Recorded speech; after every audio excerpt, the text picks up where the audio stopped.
మొత్తానికి రాహుల్ గాంధీ మాత్రం బగ్గుమంటుండట తెలంగాణలో కాంగ్రెస్ పార్టీలో జరుగుతున్న వ్యవహారం చూసి. అందరూ కలిసి ఏకమయ్యి కాంగ్రెస్ పార్టీని గెలిపించండి అనంటే జరుగుతున్న తతంగాన్ని చూసి నివ్వరపోతుండంట. మొత్తానికి భారీగా అందరికి కూడా ఇది గెలవాల్సిందే, గెలవకపోతే బాగుండదు, ఇగో ఈ రిపోర్ట్లు చూడండి అనేసి ముఖానేస్తుండట. నువ్వు ఏం చేస్తావో నాకు తెలియదు, ఎట్లా చేస్తారో మాకు తెలియదు, అక్కడ గెలిపించాల్సిందే అనేసి మీనాక్షికి హుకుం జారీ చేసిరట. ఎందుకు? వస్తున్న సర్వేలు, ఎవరో చేపిస్తున్న సర్వేలు చూసి కాదు, ఏకంగా రాహుల్ గాంధీ మీనాక్షి ద్వారా పదే పదే చేపిస్తున్న సర్వేలు, ఆ సర్వే రిపోర్ట్ చూసి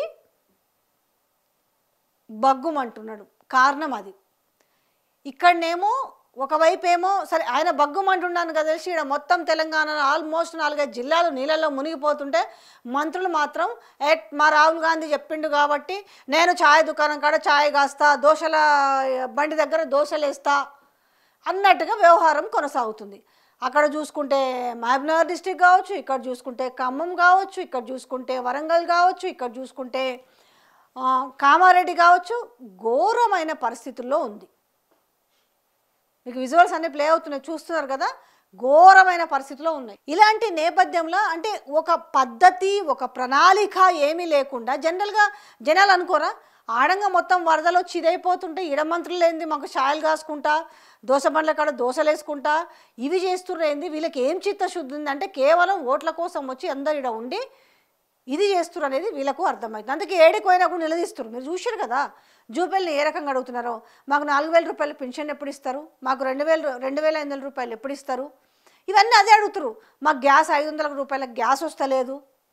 ఇది ఏదైతే గొప్పగా చెప్పుకున్నారో అదే ఇప్పుడు ఆ గొప్పలే ఈరోజు కొంప ముంచుతున్నారు. మావి 6 గ్యారంటీ స్కీమ్లు, మేము ఇది చేసినాము, ఫ్రీ బస్సు గురించి అబ్బా మాకు ఫ్రీ బస్సు ఇచ్చిరని గొప్పగా చెప్పిన వాళ్ళు మళ్ళీ ఒక్కరు లేరు ఆడ ప్రజలు. మీరు మాత్రం అసలు ఫ్రీ బస్సు వల్ల 4 కోట్ల మంది మహిళలు ట్రావెల్ చేసిర్రు, అట్లా తీర్థయాత్రలకు గుళ్ళకు అసలు మొగుళ్ళ మీద ఆధారపడకుండా మంచిగా బస్సు ఎక్కి తొర్రుమని గుళ్ళు గోపురాలకు పోయిరని చెప్పారు. కానీ ఆ ఫ్రీ బస్సు మీకు ఇలా ఓట్లు తెచ్చిపెట్టే పరిస్థితి లేదు. అసలు ఫ్రీ బస్సు ఎవ్వరు ఇయ్యమన్నారు.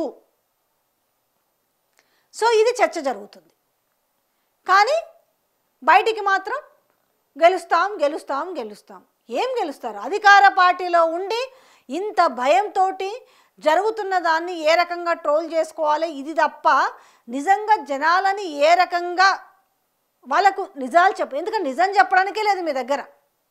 అబద్ధాలు చెప్తే మొహాన్ని ఇంత ఊసినట్టుకున్నారు వాళ్ళు. జూబ్లీ హిల్స్ ప్రజలు, జూబ్లీ హిల్స్లో ఉన్న బస్తీలలో ఉన్న వాళ్ళకి ఊర్లలో ఏం జరుగుతుందో చూస్తలేరా? యూరియా కొరత చూడలేదా వాళ్ళు? ఈ హైదరాబాద్లో హైడ్రా గురించి మీరు పేదల ఇండ్లు కూల్చిన పరిస్థితిని వాళ్ళు చూడలేదా?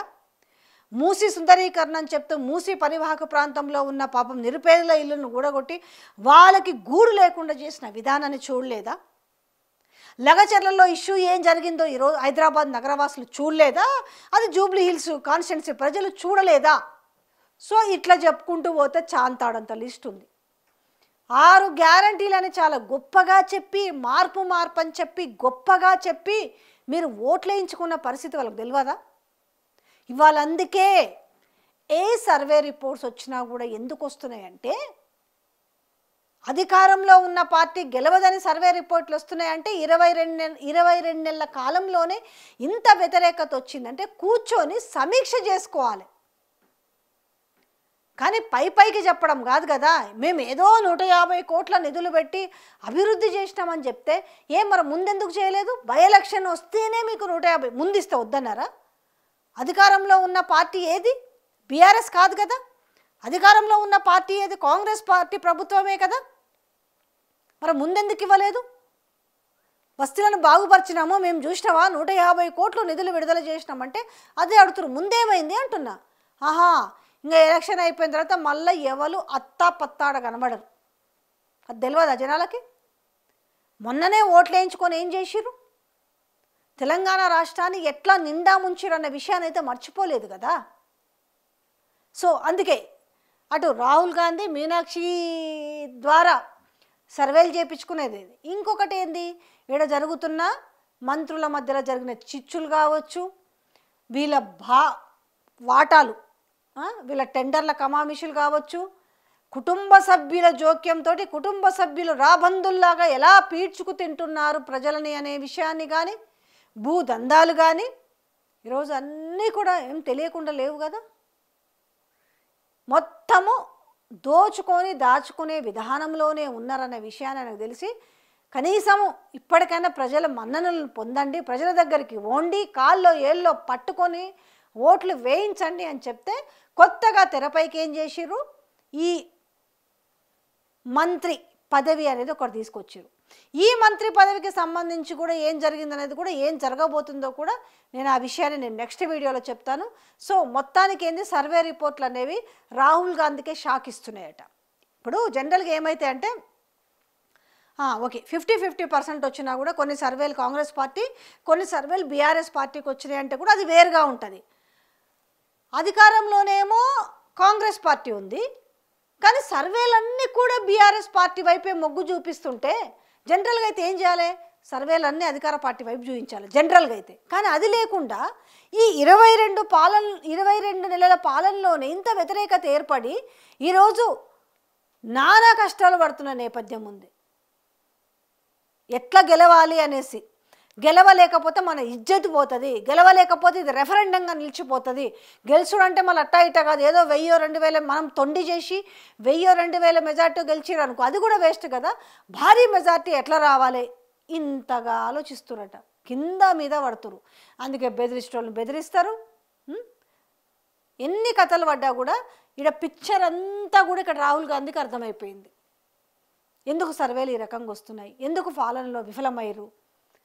ఆ పాలనలో విఫలమైనరనే కదా కొత్త పలుకులో చాలా కొత్తగా, పాత రాతే కానీ కొత్తగా రాపించిన విధానం. పాలనలో ఫెయిల్ అయిన రేవంత్ సీఎం అని అంటుంటే దాన్ని కప్పిపుచ్చడానికి ఆయన పెట్టిన చిచ్చు కూడా అంతా ఇంత కాదు. ఈరోజు మంత్రుల మధ్యలో ఇంకా కథ ఉంటుంది, ఆగండి. ఈ జూబ్లీ హిల్స్ ఎలక్షన్స్ అయిపోయాక అసలు కథ ముందుంటుంది.